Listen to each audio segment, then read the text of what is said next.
NFL's aerial focus changes positions off the ball. A man has been charged with selling drugs to Mac Miller before he died.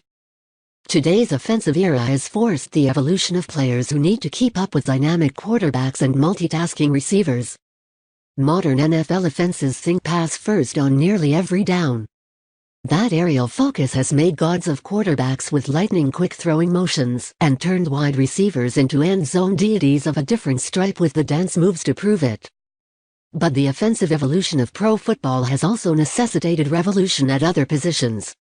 The mud-caked, run-stopping middle linebacker, once an archetype of an NFL defensive player, has morphed into a versatile, savvy multitasker who also rushes the quarterback and defends the pass. Safeties have been forced to develop hybrid skills, sprinting the length of the field alongside fleet tight ends and charging at the line of scrimmage in run support. Fullbacks are still hard-nosed workhorses, but now they come in all sizes and with disparate skill sets. The list goes on. The slot cornerback, formerly a reserve, is now a de facto starter. Interior offensive linemen, forever faceless, are prized and celebrated among their peers. So, yes, as usual, glamour boy quarterbacks get all the attention. But the game is changing at myriad positions. You just have to know where to look. A guard's job used to be to get in the way a burly body creating a sliver of daylight for a running back or a stand-tall guy holding the line against a surging pass rush. Quentin Nelson of the Colts much prefers to push on rushing opponents backward until he falls on top of them, the proverbial pancake block. Although sometimes even that is not enough for Nelson, a rare rookie All-Pro selection at guard last season. He enjoys sitting on someone after putting them on their back, like a lion in the Serengeti proudly sitting on his prey, said Brian Baldinger, a former NFL offensive lineman who is now an analyst for the N.F.L. network. Teammates have said Nelson comes back to the huddle afterward with a smile on his face, which Nelson disputes. "I definitely enjoy it. Wouldn't say I get a smile on my face," Nelson said. "No time to get all happy about it. There's always the next play." Nelson was the 6th pick of the 2018 draft, an unusually lofty spot for an interior offensive lineman. He was only the second to go that high since 2001. But the days when guards and centers were just guys inserted to plug up the middle while on the edge tackles were fawned over and cultivated have ended. Especially if someone like the 6'5", 330-pound Nelson, a unanimous All-American at Notre Dame, is available.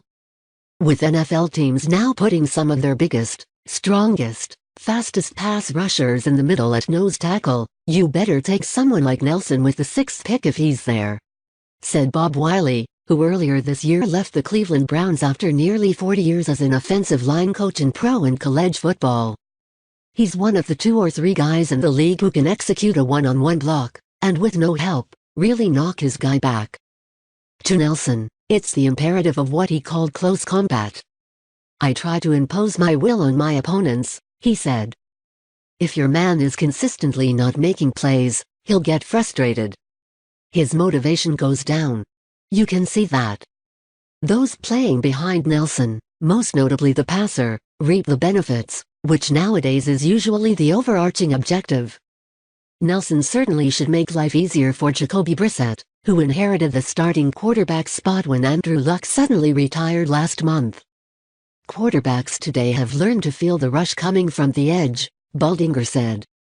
"The thing that really bothers them is if they can't step up in the pocket because there's pressure coming up the middle. That's where somebody like Nelson is so valuable. Sometimes, he's blocking 2 guys on every play. He's like a good plumber, fixing every leak. Every current team wants a guard like that." Bill Pennington, pass coverage linebacker. Deion Jones, Atlanta Falcons. Offenses sometimes align wide receivers against Deion Jones, the Atlanta Falcons' star middle linebacker, looking for a coverage mismatch. As a rookie, in 2016, he promised coach Dan Quinn that it was unnecessary to check out of the call and put a defensive back there he could handle it. Now when it happens, Jones just smirks. "I like going against guys who I'm not usually supposed to be matched up against and doing pretty well," Jones said in a telephone interview. At 6'1" and 222 pounds, Deion Jones is, unofficially, the fastest middle linebacker in the league.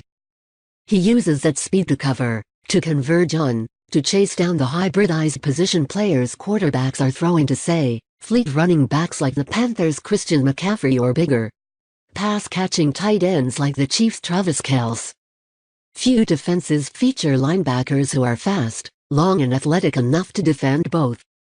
You better be able to match up in the pass game if you're going to last in this league, because if you don't, it's really hard, Quinn said in a telephone interview.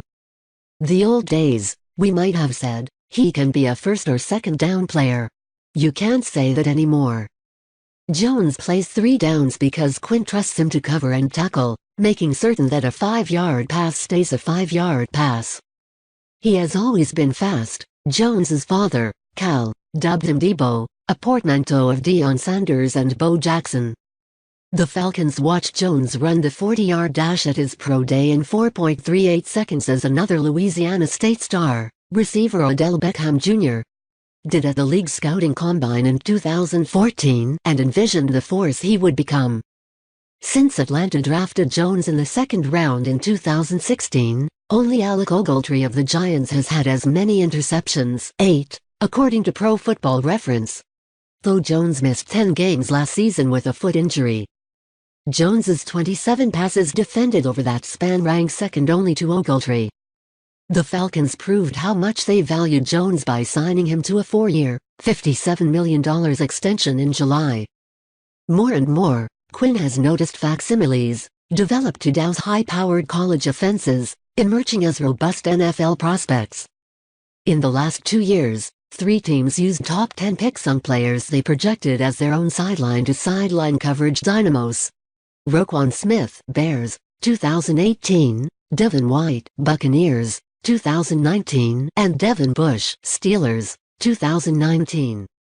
What's remarkable, Quinn said, is that had any of them reported to 49ers training camp in 2001, his first year coaching in the NFL, they would have been considered safeties. Not anymore.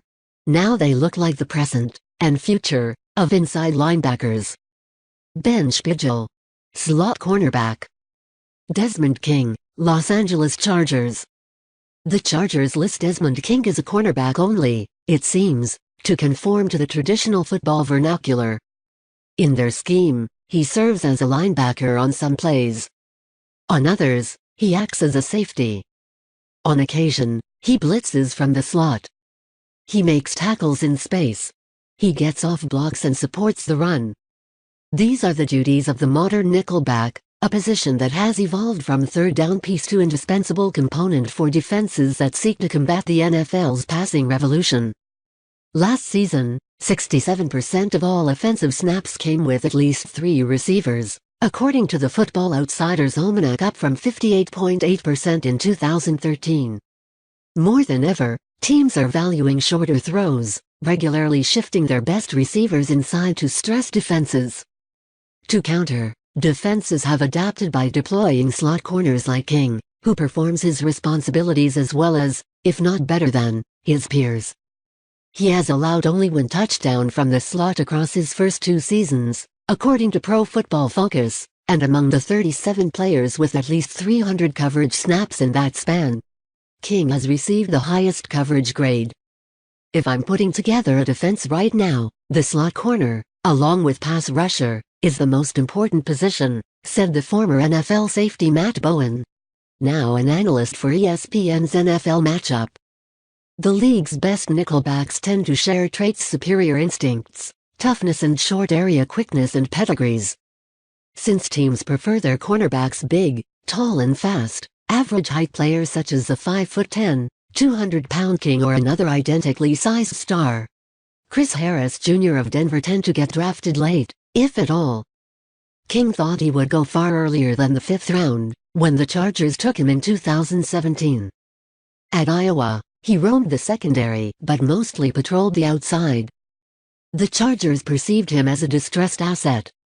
But they were captivated enough by the College Defensive Back of the Year 2015 and his explosive breaks and ball skills, 14 interceptions, to believe that King's skills would transfer to the NFL.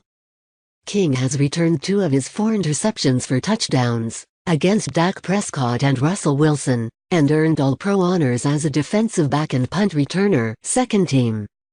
You're always trying to position guys to give them the best chance to make the most plays, Gus Bradley, the Chargers defensive coordinator, said after a recent practice in Costa Mesa, California, and we wanted to get him around the ball a lot.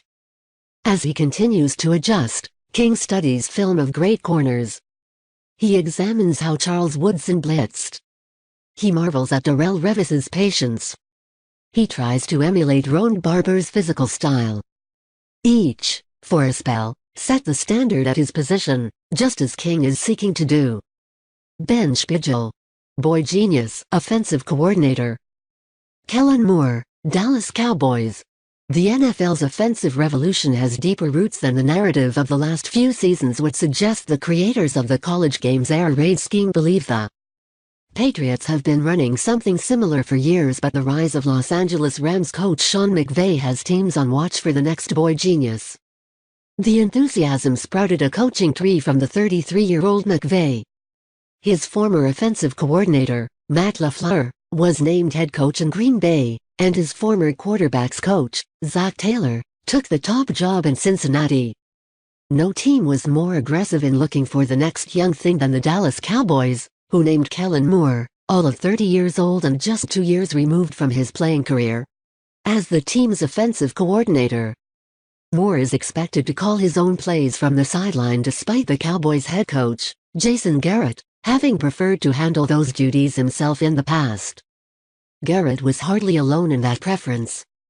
20 of the NFL's 32 head coaches came up through the offensive side, and at least 15 of them are expected to handle their own offensive play calling in 2019. San Francisco's Carl Shanahan and McVay have gone as far as eliminating the position of offensive coordinator entirely rather than pretending that their offenses are run by anyone else.